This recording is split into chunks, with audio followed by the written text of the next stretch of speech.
So what about fraction to decimal? Well, I've actually already explained that, so let's look at that again. So let's say I have a fraction 3/5. How do I make that to a decimal? So I can do it in two ways.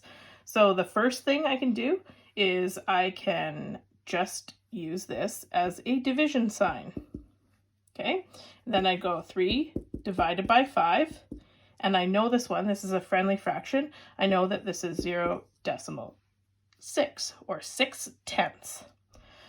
You also saw me do it by going from fraction to a percent, and you could put this over 100 and get the decimal from there. But this is the quickest and easiest way to go. So how do you go from decimal to fraction now? So we'll go the other way, decimal to fraction.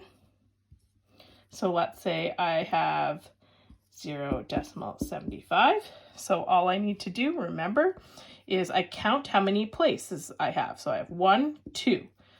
So that means I take this number and I put a 1 here and add the number of zeros as there are places, 75 over 100. Now this makes sense because we know this is hundredths. So that would be similar if I had 0.075. I'd still take the number, 75, but now I'd count how many places after the decimal, 1, 2, 3. This time I have to add 1, 2, 3 zeros. And then, of course, we have to simplify. So 75 over 100, I can simplify that by dividing by 25 on the top and bottom. So it would be 3/4. And I can do the same thing here. I divide by 25, divide by 25, and this one's 3/40. I'll do another example just to make sure that we're really clear. So let's say we have 0.0042. So we take whatever numbers are up here.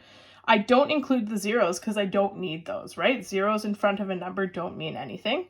So I write my 42, and then I put the 1 here. I count how many places there are after the decimal. There's 1, 2, 3, 4.